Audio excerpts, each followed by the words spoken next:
Dominic Sherwood plays Jace Herondale on the show, and he joins us now with a preview. Yay! Dominic, great to have you here with us today. Thanks for having me. Fans are so sad that the show's going to be ending. They flew a plane over Netflix. They bought billboards. What has that meant to you that the fans are so dedicated? I mean, first of all, I would like to say that it wasn't my fault, so please don't take By the way, we're showing our viewers now what they were flying above. Wow, that's amazing. That's what it looks like. Yeah, no, it's such an unbelievable thing that our little show had touched so many people in so many different ways that they were so eager to have it not come to an end. The only sort of nice thing that I can say to people is that we've done, I think the writers and the directors have done a really good job at putting together like a really nice ending to the story. So people will be satisfied at the end, or not wanting more? Well, it's tricky because I don't want to give it away. What will they feel like at the end? I mean, there sounds like they're going to be devastated regardless. Yeah, it's tough because the writers did a really great job at sort of rounding out a lot of stories and then also leaving room for like sort of there is like an air of mystery towards the end and there is heartbreak and sorrow but also happiness, and I don't want to say anything else without giving anything away because my head's just going, tell them about this. And I can't. Yeah, it's like, no, don't say anything. Don't say a word. Okay, so for our viewers that maybe haven't caught up with the very end of it, where do we last leave your character, Jace, and where are we going to be picking things up with him?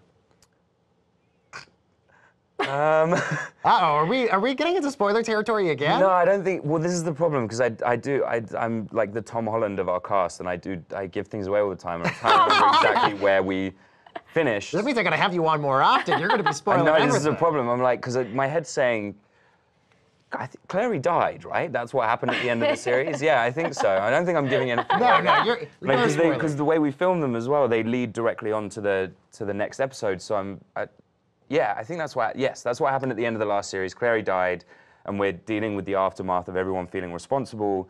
My character specifically feels very responsible for the mayhem he caused in the last series. So that's where we leave look at that. Yes. That's fancy. Yeah, there you go. Well, give us, for people who might not know that much about your character, just give us a sense of, how you prep for the role. Yeah, what the sort of blurb breakdown for Jace is that he is part of the group of the Shadowhunters who are born and bred, half angel, half human hybrids who are born into this warrior collective who are in place to protect the human world from the demon world. That's their entire job. And throughout Jace's story, we find out very sort of Star Wars-esque that his father is his father, then he's not his father, and he accidentally falls in love with his sister, and then she turns out not to be his sister. Then he gets possessed, he turns out he dies, then he comes back and he's unprotected, so he gets possessed by the Queen of Hell. So juicy. There's all kinds of stuff goes on. It's crazy. And then, the end of this last season, Clary dies. The love of Jace's life dies. Kind of his responsibility because he's possessed the whole way through the last season, and does all of these dreadful things that kind of cultivates in Clary dying. So when you guys finished filming, did you take any souvenirs with you as like something from the set to be like, you know what, I need to remember this moment and this character and this show? The answer to this is yes. They can't fire me, so the show's done. I think this jacket is from set. This is from the set, yes. This is from set. And you know what, I don't blame you. I take that jacket too. But I feel like they let you take. You didn't like steal it.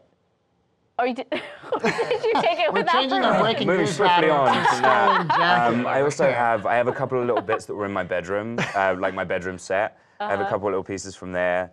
I have so they designed a sword that was just for my character, and I have one of those, which is very cool. But it was like, there were things that I was like, this is what I want to take home, and I want to take that, and they were gone already. Yeah. Like, people had already had them. Punch. Yeah, I was like, man, I should have been stealing stuff from season 1. That's Yeah, what I should have had, just like into the pockets the whole time. Speaking of the year-long sword, plan. are you good at wielding a sword?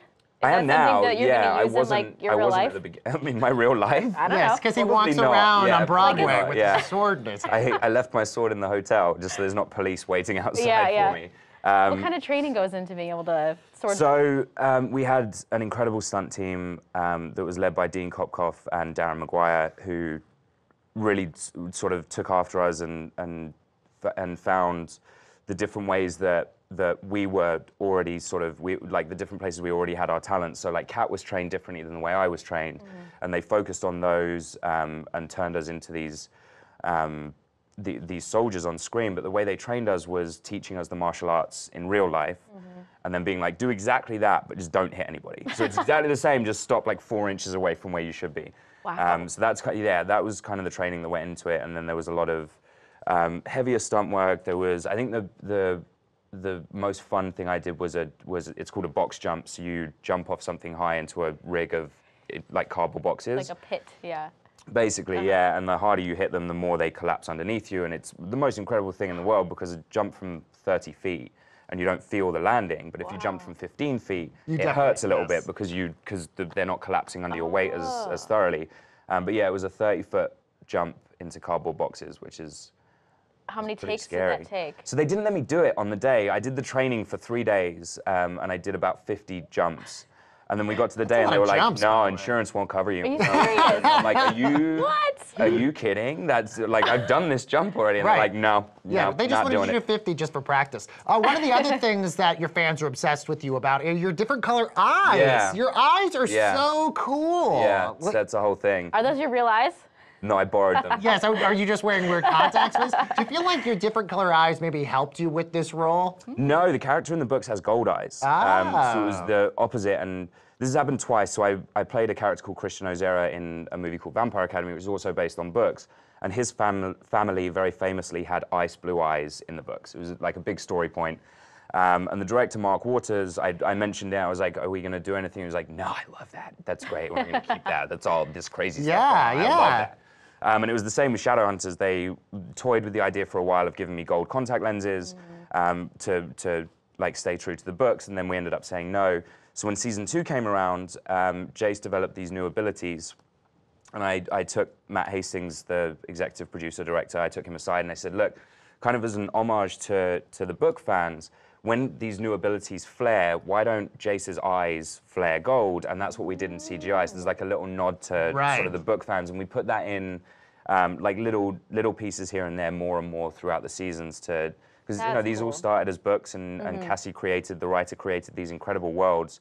That I think it was really important to show that we appreciated that and appreciated that that's where our journey started. Are you going to keep looking or seeking out other supernatural roles, or are you ready to move on? What is next for you? It's really tricky. So I love doing this show, and I had a lot of fun with it because you know it is a new world that you get to envelop yourself in and kind of design from scratch, which is a lot of fun.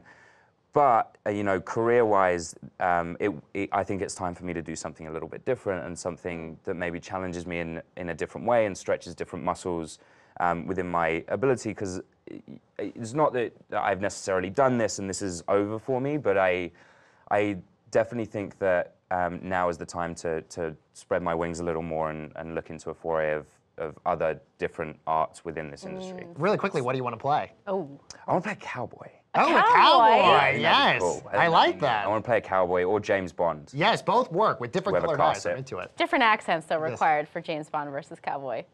Could you do it? Could you do a British accent? No, an American one, dude. An American accent for cowboy. Oh my God, Baker. All right, we're gonna leave it on that. Now, Dominic Sherwood, thanks for joining us. The final season of Shadowhunters begins Monday, February 25th on Freeform. Nice one, Baker.